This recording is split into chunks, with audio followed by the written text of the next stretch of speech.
মনে হয় ক্রিকেট এবং ফুটবল এই দুটোর যে একটা মানে আকাশ ছোঁয়া মানে জনপ্রিয়তা, সেখানে দেখা যাচ্ছে দাঁড়িয়ে দেখা যাচ্ছে সরকারিভাবে ওরা একটা ভালো একটা সম্মান পায়, একটা হেল্প পায়, ঠিক আছে। তারপরে সর্বোপরি বলি, ক্রিকেট ফুটবলে একটা প্রচুর কিন্তু অর্থ আছে। এইবারে সেইটা আমাদের কিন্তু অ্যাথলেটিক্সে নেই। এবার সেই জায়গায় দাঁড়িয়ে দেখা যাচ্ছে, আমি বলবো যদি সরকার, আমাদের রাজ্য সরকার হোক, কেন্দ্র সরকার হোক, যারা দেশের জন্য সম্মান বয়ে আনে, সে মোটামুটি A to Z কিন্তু যে খেলাই হোক, আমি মনে করি সরকার এবং মোটামুটি দেশবাসীর খেলাকে খেলা হিসেবেই দেখা কিন্তু উচিত। তাহলে সমস্ত খেলার কিন্তু মোটামুটি কিন্তু একটা কিন্তু ভালো কিন্তু গুরুত্ব পাবে। আর সর্বোপরি বলি, এই যে আমাদের যে T20 যে বিশ্বকাপ যে হয়ে গেল, মানে একদম রিসেন্টলি আমাদের ভারত চ্যাম্পিয়ন হয়েছে, সেখানে দেখা যাচ্ছে খেলোয়াড়দের সঙ্গে কিন্তু মুকেশ আম্বানি তাদের বিশাল হেল্প করবে, একটা মানে সেই রকম প্রতিশ্রুতি দিচ্ছে।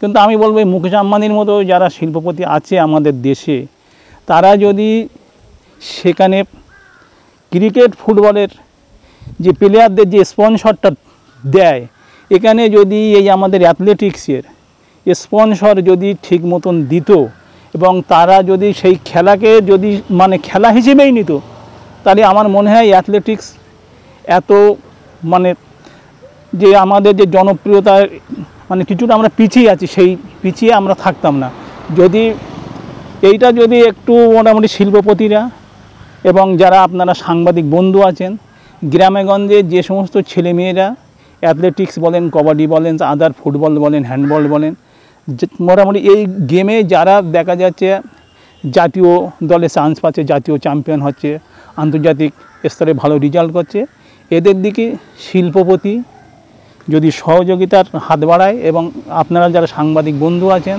এইটাকে যদি আপনারা মোটামুটি তুলে ধরেন, তাহলে বারবার যদি মানুষ এই হাইলাইটটা দেখতে থাকে, মানুষ অলরেডি এদের প্রতিও কিন্তু এরকম আকৃষ্ট হতে বাধ্য। আপনি এসিএবির একটা বড় দায়িত্বে আছেন। হ্যাঁ, এসিএবির মানে হচ্ছে কিন্তু কনভেনার আছে।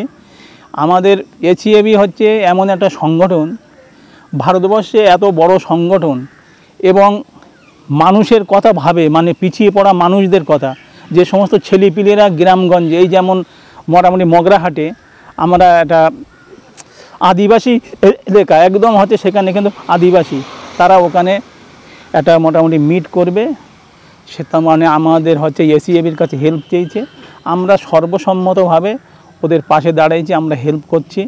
এবং গ্রামে গঞ্জে যত গরিব দুস্থ ক্রীড়াপ্রেমী ছেলে মেয়ে আছে যারা একটু খেলাকে ভালোবাসে, তাদের গিয়ে আমরা কিন্তু গ্রামের মধ্যেই ঢুকে খোঁজ খবর নিয়ে, যদি কেউ আর্থিক দিক দিয়ে পিছিয়ে থাকে, আমাদের এসিএবি সেই সমস্ত কাজগুলো করি আমরা।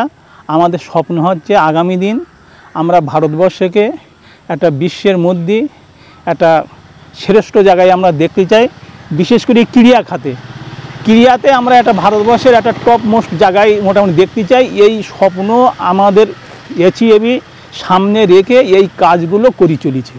আমি যখন কিন্তু একদম বেকার ছিলাম, তখন থেকেই আমার কিন্তু একটা সমাজসেবার প্রতি একটা মোটামুটি আগ্রহ ছিল, আজও আছে। আজ আমি দুটো পয়সা যাই হোক আমার কিছুটা সোর্স অফ ইনকাম একটা আছে। এবারে আমি মনে করি যে আমরা যে সমাজে বাস করি, সেই সমাজে যারা পিছিয়ে পড়া মানুষ, তাদের জন্যে কিছু করতে পারলে আমার ভালো লাগে। কারণ আমি মনে করি যে একা বাঁচাটাই কিন্তু জীবন না। আমি যেখানে বাস করি, আমার আশপাশের মানে গ্রামগঞ্জের আমার পরিচিত মানুষ যারা দুস্থ পরিবার, তাদের পাশে দাঁড়ানো, এমনও আমাদের সমাজে মানুষ আছে ছেলে নেই, স্বামী নেই, একদম কিন্তু দেখাচ্ছে বিধবা, অসহায়, একদম বৃদ্ধ, চলতে পারে না, ফিরতে পারে না। তাদের জন্য যদি আমি কিছু করতে পারি এবং আমি করি, আমার সেটা করে আমি মানসিক তৃপ্তিটা পাই। আমি মোটামুটি যে কদিন বাঁচব মানুষের পাশে থাকার ইচ্ছাটা আমার আছে। এই সেবামূলক কাজ এবং খেলাধুলো, এই দুটো জিনিস আমার খুব প্রিয়। এই দুটো জিনিস নিয়েই আমি মোটামুটি জীবন কাটাতে চাই বাকি জীবনটা। দেখেন, ভারতবর্ষ স্বাধীনতার পর থেকে টোকিও অলিম্পিকে আমরা কিন্তু সবচেয়ে ভালো পারফরমেন্স করেছি এই ৭৭ বছরের মধ্যে। সেখানে দেখা যাচ্ছে আমাদের ছেলেমেয়েরা, আপনার যেমন বলছি নীরজ চোপড়া বলছি, জ্যাভেলিন থ্রোতে ও কিন্তু স্বর্ণপদক জিতেছে। আমাদের দেখা যাচ্ছে মীরাবাই, মোটামুটি চানু, সে ভারোত্তোলনে এরকম কেউ কিন্তু ব্রোঞ্জ পেয়েছে, কেউ রূপো পেয়েছে। হকিতে আমাদের মেয়েরা খুব ভালো রেজাল্ট করেছে। কিন্তু দেখেন আপনারা একটা জিনিস, এত ভালো রেজাল্ট করে যেখানে ক্রিকেট মুষ্টিমেয় কটা দেশ খেলে, আর অলিম্পিক সমস্ত পৃথিবী নিয়ে কিন্তু অলিম্পিক হয়। তাহলে দেখা যাচ্ছে মোটামুটি অলিম্পিক হচ্ছে সবচাইতে বড় কিন্তু ক্রীড়া অনুষ্ঠান। অলিম্পিকের মতন এত বড় ক্রীড়া অনুষ্ঠান পৃথিবীতে আর হয় না।